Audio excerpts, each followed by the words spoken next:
እመቤታችን ስዕል ብቻ አይደለም፣ ሌላም ስዕሎችን ሲቀደዱ ያሳያል እንጂ እመቤታችን በጣም እንወዳታለን፣ እናፈቅራታለን። መመኪያችን፣ ትምክህታችን፣ አለኝታችን ናት። ስለዚህ በምንወደው ነገር መጡ ማለት ነው። በምንወደው ነገር ሰይጣን መጣ። በተለይ አሁን ይህ አዲስ ዓመት ጀምረናል። ይህ አዲስ ዓመት እንደባለፈው ዓመት የመከራ ዓመት፣ ሁልጊዜ ጩኸት የምንሰማበት ዓመት፣ ሁልጊዜ መርዶ የምንሰማበት ዓመት እንዳይሆንብን በእውነቱ ከልባችን ወደ እግዚአብሔር እንጩህ። ኢትዮጵያ ልጆቿን ወደ እግዚአብሔር ምን ትላለች ነው የተባለ? ትዘረጋለች። እና ወደ እግዚአብሔር የሚዘረጋ እጅ፣ የሚዘረጋ ጸሎት፣ የሚዘረጋ ሕሊና ጦር አውርድልኝ ነው እንደሚለው ዛሬ ሁሉ ነገር የምትደረገው ነገር ሁሉ ግልጽ ናት። በአደባባይ ነው የሚወጣውና ሰላም ማጣቱ፣ ጦርነቱ፣ መለያየቱ፣ እርስ በርስ መጋጨቱ ይሄ ከምንም የመጣ አይደለም። የበደለው ወንድምህ ያስቀየምከው ወንድምህ ካለ መባህን ከደጀ ሰላሙ አስቀምጠህ ፈጥነህ ሄደህ ይቅርታ ጠይቀው፣ ይቅርታ አድርግለት። መባህን እግዚአብሔር ይቀበልልሃል። ስለዚህ ይህንን በቁጣም አይደለም፣ በንዴትም አይደለም፣ በመሳደብም አይደለም። የራሳችን ልቡና መልስ አድርገን ይሄ ሁሉ የመጣብን በእኛ በራሳችን በደል ነው። እግዚአብሔር ሆይ ይቅር በለን፣ እግዚአብሔር ሆይ ራራልን፣ ወደ ልቡናችን እንመለስ። አገልግሎቴ መልካም ነው፣ እኔ የት ላይ ነው ያለሁት? እግዚአብሔርን በሚወደው መስመር ላይ ነው ያለሁት ብለን ራሳችን መመርመር፣ ራሳችን መጠየቅ። ከዚያ በኋላ ያለውን እግዚአብሔር ራሱ የሚሰራውን ስራ ይሰራል። ወልድ ወመንፈስ ቅዱስ አሐዱ አምላክ አሜን። የተከበሩ መላከ ገነት የዚህ ታላቅ ገዳም አስተዳዳሪ፣ የተከበሩ መላካይ ማገብረ ሥላሴ፣ የተከበራችሁ ሊቃውንተ ቤተ ክርስቲያን አባቶቻችን፣ የተከበራችሁ የእግዚአብሔር ቤተሰቦች፣ ምዕመናን፣ አባቶች፣ እናቶች፣ እህቶችና ወንድሞች፣ ሕፃናትም ጭምር ከሁሉ አስቀድሞ ቸሩ አምላካችን እግዚአብሔር በቸርነቱና በምሕረቱ በይቅርታው ጠብቆ ከዚህ ሰዓት፣ ከዚህ ዕለት፣ ከዚህ ዓመት ስላደረሰን ክብር ምስጋና ለሱ ይሆንልን። አሜን። እንደምን አደራችሁ? እንደምን ሰነበታችሁ? እንኳን ከዘመነ ማቴዎስ ወደ ዘመነ ማርቆስ በሰላም አደረሳችሁ አሸጋገራችሁ።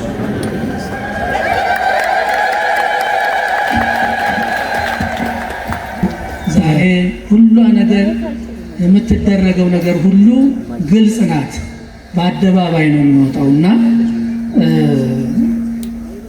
ሰላም ማጣቱ፣ ጦርነቱ፣ መለያየቱ፣ እርስ በርስ መጋጨቱ ይሄ ከምንም የመጣ አይደለም።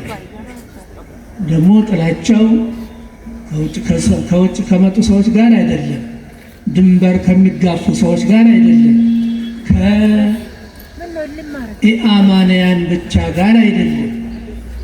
አማኙ እርስ በርሱ ማተብ ያሰረው መስቀል ያሰረው መስቀል ያሰረውን መተብ ያሰረውን የሚገፋ የሚገድል የሚገፍ የሚዘርፍ ነው። አሳፋሪ ነው በእውነቱ። ይህንን ነገር እንደው ስታስቡት ኢትዮጵያ የእግዚአብሔር ሀገር የተባለች ትጠራለች። ታላቁ መጽሐፍም እጆቿን ወደ እግዚአብሔር እንድትዘረጋ ተናግሯል። ኢትዮጵያ እጆቿን ወደ እግዚአብሔር ምን ትላለች ነው የተባለው? ትዘረጋለች። እና ወደ እግዚአብሔር የሚዘረጋ እጅ፣ የሚዘረጋ ጸሎት፣ የሚዘረጋ ሕሊና ጦር አውርድልኝ ነው እንደሚለው ጌታችን መድኃኒታችን ኢየሱስ ክርስቶስ በዚህ በተራራው ስብከት ላይ የተናገረው ነገር አለ።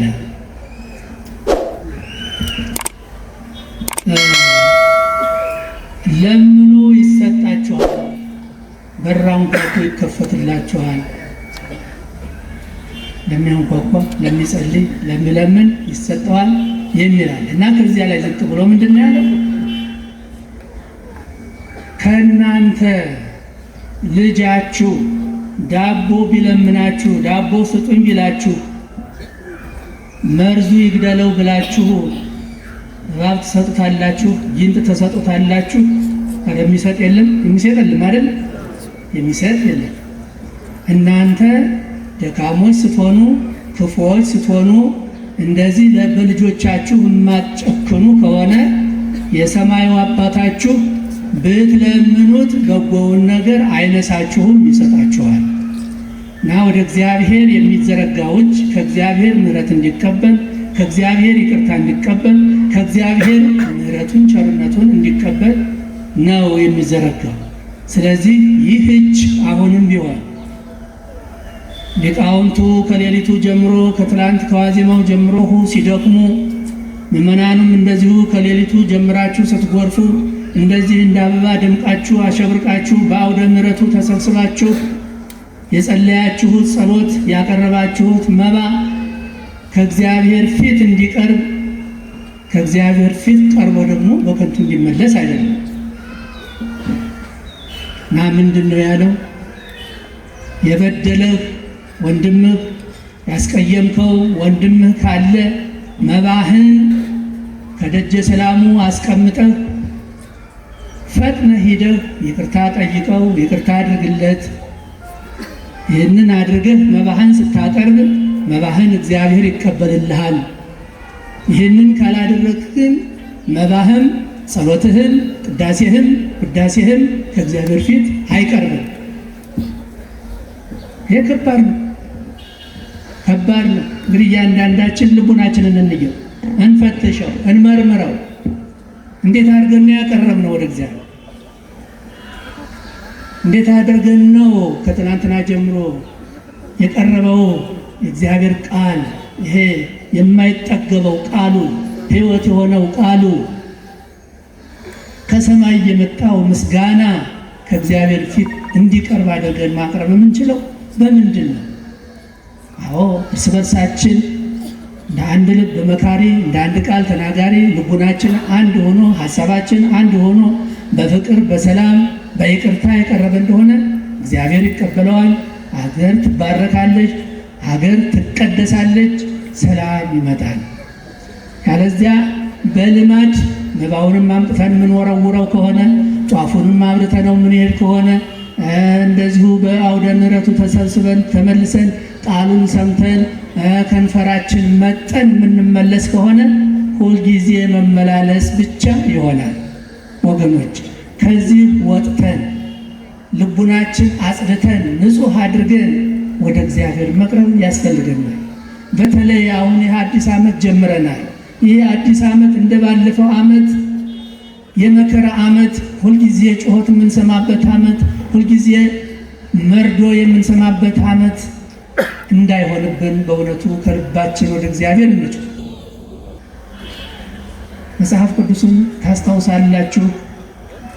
በዚህ የኅዳር ጽዮን በምናስበው እስራኤላውያን ታሪክ ላይ እግዚአብሔርን የሚያገለግሉ ካህናት እግዚአብሔርን የማያውቁ በገንዘብ ፍቅር የተጠመዱ በመጥፎ ነገር የተጠመዱ ነበሩ። እግዚአብሔር የማይወደውን ስራ እየሰሩ እግዚአብሔርን እናገለግላለን የሚሉ ከእግዚአብሔር ተደብቀን እንሰራለን እንዳይሉ እግዚአብሔር ሁሉን ያያል፣ ልቡናችን ይመረምረዋል፣ ያየና እንኳን የምናደርገውን የምናስበውን ያሰብነውን ያውቃል እግዚአብሔር።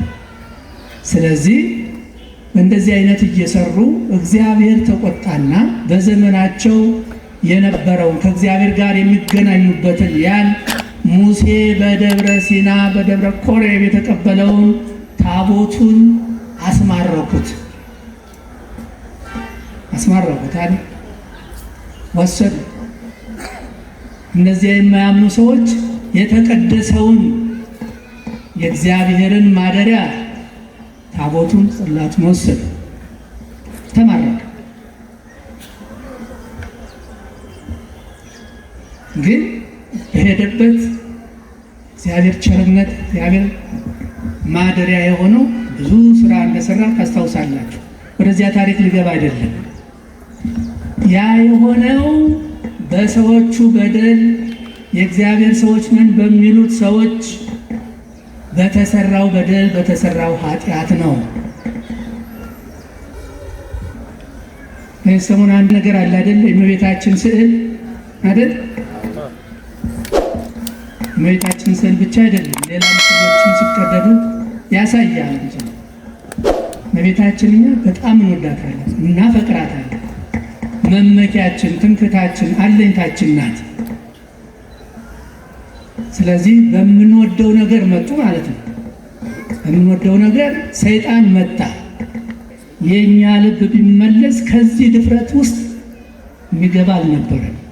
ነገር ግን እኛ የአንደበት ሰዎች ብቻ እንጂ ከውስጥ ሆነን ከውስጥ ልቡናችንን ሆነን እግዚአብሔርንም መፍራት እመቤታችንንም መውደድ ስለሌለ በዓይናችን እያሳየ ይኸው ፊታችን ላይ ጭምቅምቅ እያደረጉ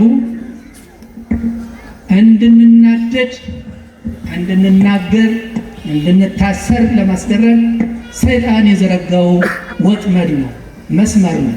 ስለዚህ ይህንን በቁጣም አይደለም፣ በንዴትም አይደለም፣ በመሳደብም አይደለም፣ የራሳችን ልቡና መልስ አድርገን ይሄ ሁሉ የመጣብን በእኛ በራሳችን በደል ነው። እግዚአብሔር ሆይ ይቅር በለን፣ እግዚአብሔር ሆይ ራራልን፣ ወደ ልቡናችን እንመለስ። አገልግሎቴ መልካም ነው፣ እኔ የት ላይ ነው ያለሁት? እግዚአብሔርን በሚወደው መስመር ላይ ነው ያለሁት ብለን ራሳችን መመርመር፣ ራሳችን መጠየቅ። ከዚያ በኋላ ያለውን እግዚአብሔር ራሱ የሚሰራውን ስራ ይሰራል። እግዚአብሔር የሚደፋፈሩትን ከኛ ውጭ የሆኑትን ሐዋርያው ቅዱስ ጳውሎስ እንደሆነ እኔ ለሌሎቹ ምን አግዶኝ ነው ያለው። በሌሎቹ ያሉትንማ እግዚአብሔር ራሱ ይፈርድባቸዋል። እኔ የምመክራችሁ እናንተን ነው አለ ሐዋርያ።